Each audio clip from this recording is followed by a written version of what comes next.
Another political crisis appears to be brewing within Nigeria's main opposition party, the People's Democratic Party.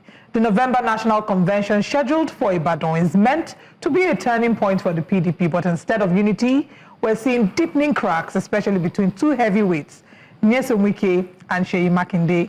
This follows a threat by the FCT Minister Nyesom to halt the event.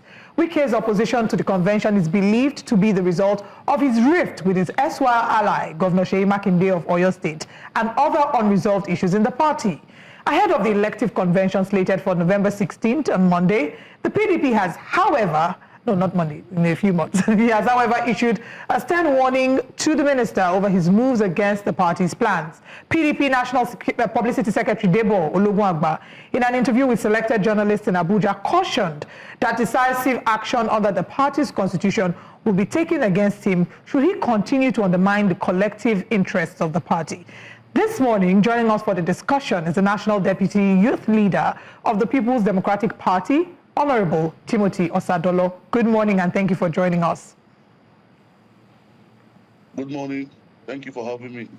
Your audio is a bit low, so we would actually appreciate if you can speak up. Let's delve into the conversation and first start with exactly what went wrong. If you check the headlines, they're reporting this story in the most interesting ways. The Punch, for example, either the Punch or the Vanguard, reports that Governor Seyi Makinde had said he will not delve into gutter level, that the PDP will not delve into the gutter in the way that the FCT minister has carried on.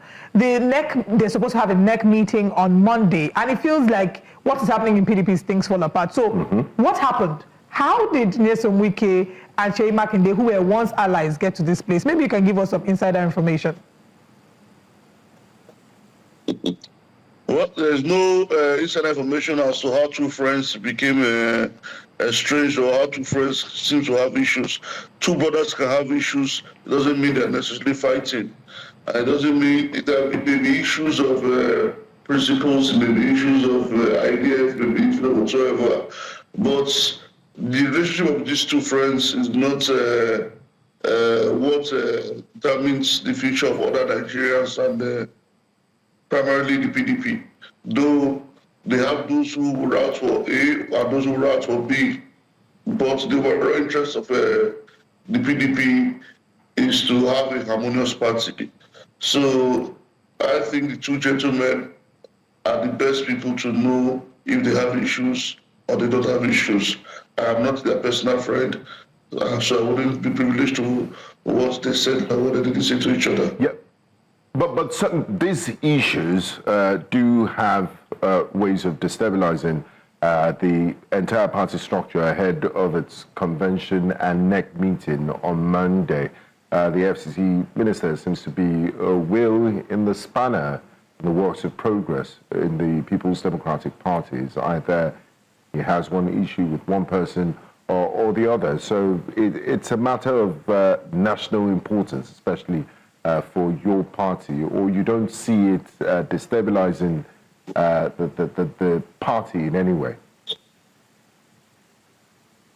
As we speak, I'll be at the airport later today in Abuja to receive a few friends who are coming in for Monday's NEC. I'm more scheduled to come in tomorrow. Monday's NEC is as good as conducted because I don't see anything that's going to destabilize it. Monday's NEC will be successful. Participants and members of the NEC are already coming to town. Those that are in town are already looking towards it. So, and again, I don't see anything to, and even I'm aware, abundantly aware that even the FCT minister was invited as being a former governor of the PDP, because all former governors are statutory members of NEC. So we look forward to having him come around on Monday. You look forward to having him come around? If he has any issues as to how the party will move forward when it comes to NEC on Monday, we'll be more than willing to hear and reason with him. But to say that NEC will not hold on Monday is not correct. NEC will hold on Monday and it will be successful.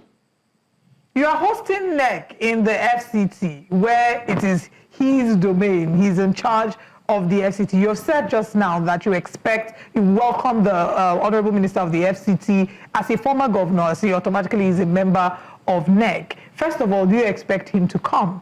And are there concerns that he will interrupt this happening? I mean, this is not the first time that the PDP has alleged that he has in some way interrupted the PDP coming together for a gathering.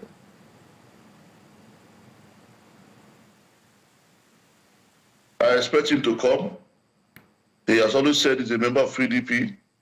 NEC is the highest organ of PDP, second only to the National Convention. So any well-meaning PDP member who has any issues whatsoever bothering him or her, you are expected to come to NEC, throw the matter up under AUB if it's not a member, if it's not an item for discussion on the official items, itemized for discussions. Again, that one man or a group of persons have the powers to run the FCT doesn't mean every other person in the FCT cannot breathe, live, or do their lawful businesses in peace. So the fear that Governor Nyesom Wike is Minister of FCT, if he's angry, you can't gather. If he's not angry, you gather, is very much unfounded. The truth is that the laws are there to regulate issues and to guide the operations of every legal body or organization, which the PDP is. Now, looking ahead, could you share some of the issues that will be discussed at the NEC on Monday? Come again, please. What are the top priorities and some of the issues that will be discussed at the PDP's National Executive Council meeting in Abuja this coming Monday? Well, you're all aware, this particular NWC got elected sometime between November 2021. Therefore, it means that by December 10 this year, the lifespan of this NWC would end.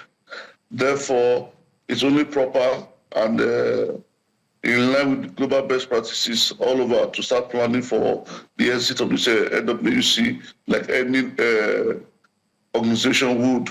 Now, this NEC is to look at the reports of the zone committees, to look at the zones to which the various offices in the NWCs and the party will be zoned so that we will go towards, as we progress towards the next national convention, which has been tentatively fixed for November in Ibadan.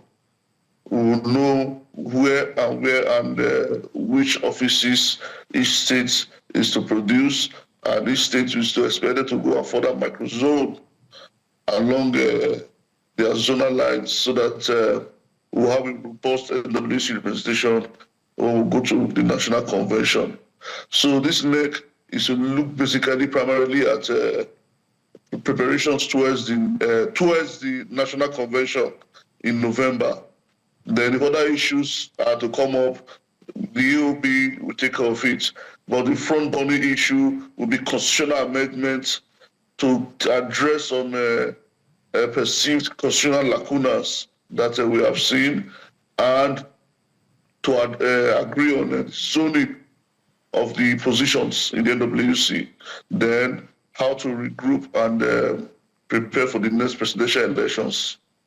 All right. I mean, thank you for highlighting some of the key points that will be explored at NEC. I know that zoning will definitely be a key conversation. When Governor Seyi Makinde was asked about zoning and, his thoughts, he had mentioned that the NEC is happening on Monday and that after the NEC meeting, there'll be a decision regarding zoning. And he said, however, that you can't be talking about all of this when you don't have a party yet, that a key focus, in fact, I'm going to quote it, when he was asked about the issue of zoning, he said, yes, if we don't have a party, anything that you're trying to do will fall flat. So our efforts right now are directed towards having a united PDP that Nigerians will be proud of and again believe in. What will need to happen for your party to become that united PDP that Nigerians can trust again? Well, for the party to be a united PDP that the party can trust again, it's for the party to follow its own rules, not bending to A or bending to B or kowtowing to C or D. Follow the rules and the books as it is, not trying to please anybody or any authority or any group whatsoever within or outside the party. For Nigerians to take the PDP serious, it must be seen as a party that follows through on its rules and its commitments to conventions of the party, even if it's written or not written, so long as it's in the overall interest of the party and that of Nigerians.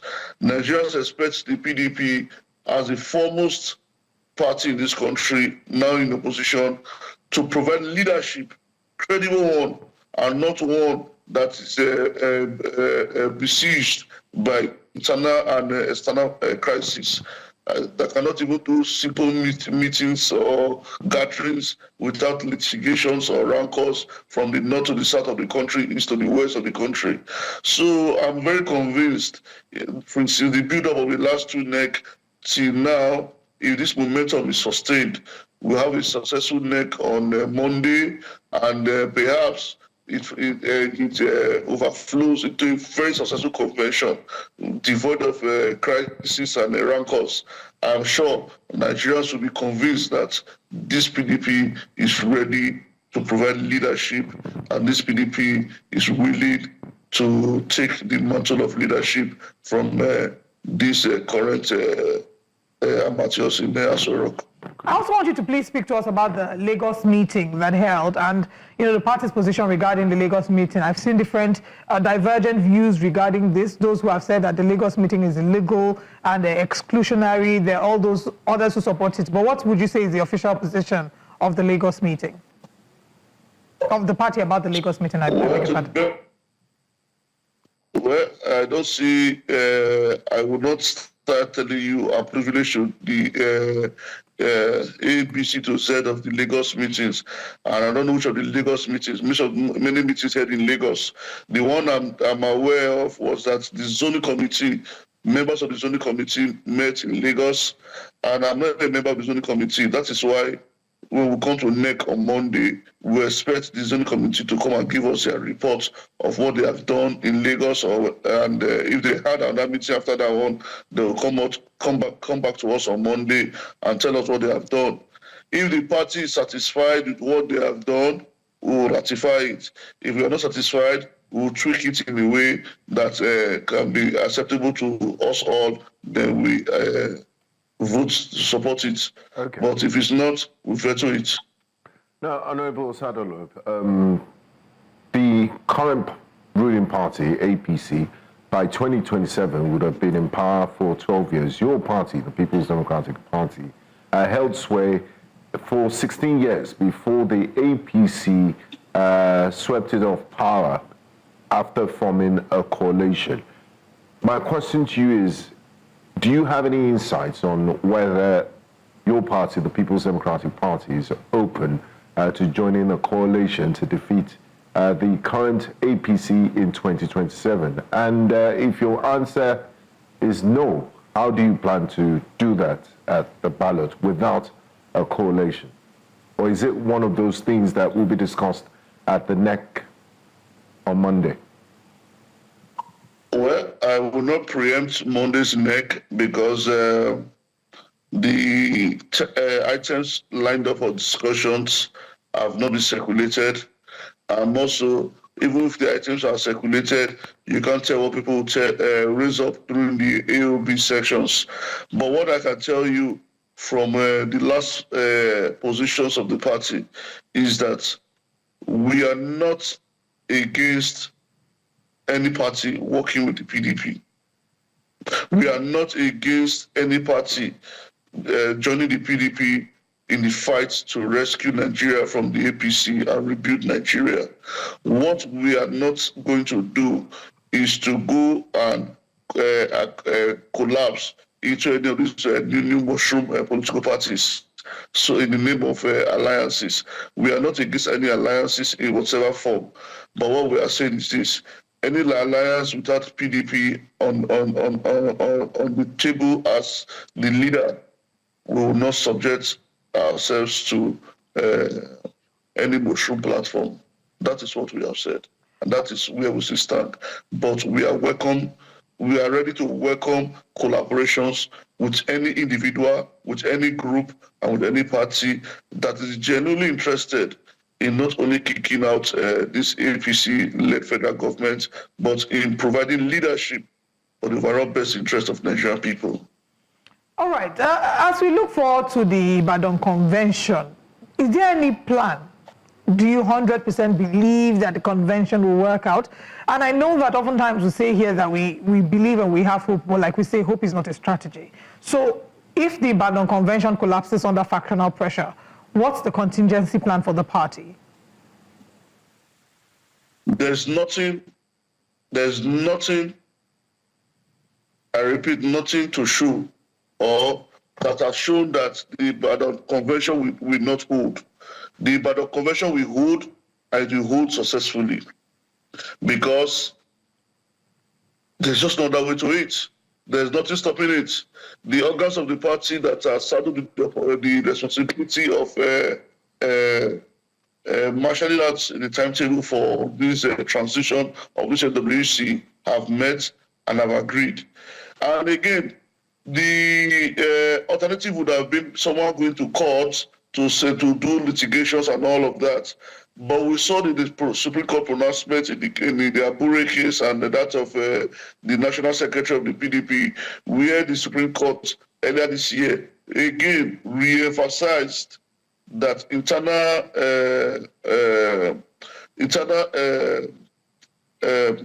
workings of political parties are not justiciable, and therefore the onus is on the political parties to trash out their issues internally and not belabor the courts. Again, why would there be a hold on the National Convention when the lifespan of this NWC terminally it must end on the 10th of December this year? So if you don't even hold the convention, this NWC runs out its time by the 10th of December. What next? We have the BOT, who can also step in and weigh in, then set up critical committees, and then to still have this national convention, because it must hold. Whatever you do, you only shifting the goalposts of an event that must certainly hold. So therefore, in the overall best interest of the party, Nigerians, and everybody that is committed to democracy, there's no reason why this convention must not hold. Okay, just before we let you go, I mean, there are those that say there are different rules for different people in the PDP, and the party lacks internal discipline, and they say this because members of your party that are current, some are political office holders, others are government appointees, and case in point is the governor of Osun State, Governor Demola Jackson Adeleke, and also the minister of the FCT, who have come out in the open and said they will be supporting the current president, Bola Ahmed Tinubu, who is a member of the ruling All Progressive Congress in the 2027 presidential elections. And these are currently card-carrying members of the People's Democratic Party. What's the party's hierarchy doing about this blatant anti-party activity, or they're just going to look the other way? I can't remember now if it was Chino Achebe or the other gentleman who wrote one of the books that said Wike the bird, and Wike the bird since he has learned to fly without perching, and that they have learned to shoot without missing. You see, the presidency of President Bola Ahmed Tinubu has made has succeeded in consolidation of powers in made a state, how do I put it now, has made state a regime security, how to stay and perpetuate himself in power, his priority as against state security for all Nigerians, where all Nigerians will be safe, free, and able to do their lawful businesses without intimidation. He has successfully weaponized hunger amongst Nigerians and used weaponized state institutions against other Nigerians who are not members of his political parties. So therefore, if people are singing the tunes colorful and beautiful as it may sound for his pleasing and his hearing, I dare to say, if he's carried away by such tunes, I wish him well.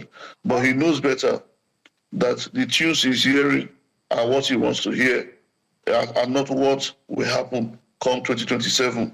At any rate, who says that even if all the 36 state governors in Nigeria say we have endorsed Bola Ahmed Tinubu, that is the will of over 100 million registered voters of Nigeria.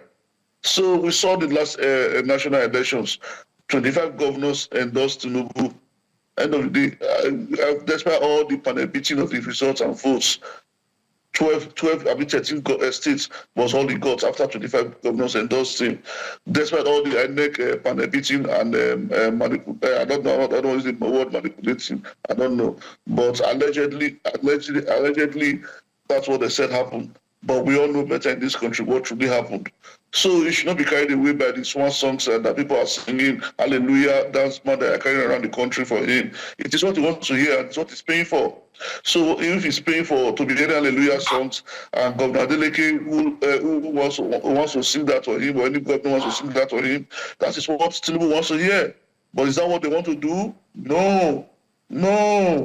So the earlier he starts folding his agbada and ashoki and preparing to go back to Iraq for retirement or Botilon to retire, the better for him and the rest of all Nigerians. Okay, I think our final question, maybe I'll put it two in one if you can help address the two, would be the underlying feud, the seeming feud between Governor Seyi Makinde and the Minister of the FCT, Nyesom Wike. How do you think that might be an issue that will come up, an idea on how to resolve it? You don't believe that this is enough to shake the party from what you've said, but we realize how little issues like this can lead to wider cracks. So do you think that maybe other governors might step in, or that would be an issue on the table, how to resolve this? And as you answer that, if you can also quickly answer how ready PDP, if you think we have enough time for the People's Democratic Party to present a united front ahead of 2027?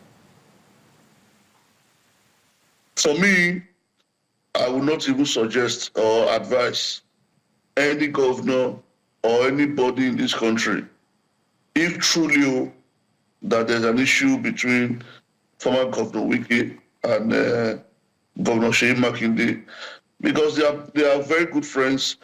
What will strangers come and say to two close friends that they cannot say to themselves over dinner, over lunch, or over a cup of water or a cup of wine? So for me, if I have issues with my friend or with my brother, I don't need a third party to come and tell me and my brother how best to close ranks. But again, since it's a political party and their actions are capable of having those for A and those for B also joining the fray, I would think the earlier the two gentlemen close ranks, the better for everyone, so that this issue does not snowball into what is not or what it should not be if really they have issues. Then if there's enough time for the PDP to prepare to wrestle power from these current people in Aso Rock, the PDP has enough time. It's what I want the PDP to do, and what I want the Nigerians to do, is to tell each other some honest truths and show each other some honest plans on how best to remove this and change the narrative. Let me tell you, I didn't know how far gone we were until a couple of few days ago. So a neighbor was going to Benin Republic, and he was saying, "Oh, I have 15 million naira. Can you imagine it is now 5.6 million CFA?" I was like, no. I took out my calculator and I did conversion. Benin Republic has a better currency an economy than our country now. If you go to Lagos, most of the people buying cars and living in Nigeria are coming from Cotonou, not Nigerians going to Cotonou to buy cheap cars. That's how far gone we are. Can we continue like this? You clear cars in the ports, you see pay custom officers on the road for values of cars you have already paid at the ports. You see, this country is like, I don't know, people are marching forward. I don't want to say we are marching backwards. I don't want to be a naysayer or someone who does not believe in the progress of Nigeria. But the efforts and the conquest of the heroes past that we say shall never be in vain. I don't know where it is, what it is now. I don't know. But what I do know is that if enough is enough, PDP is ready to provide leadership, and Nigeria should keep faith with PDP so that come 2027, together we will sing the Hallelujah song when we have defeated and overcome this current challenge of the APC. Honorable Timothy Osadolor, thank you for joining us. We wish you all the best. We hope to have a follow-up on Monday after the next meeting, and then we can see what the agreements that will come out of the meeting are. But all the best with that. Thank you. Thank you very much.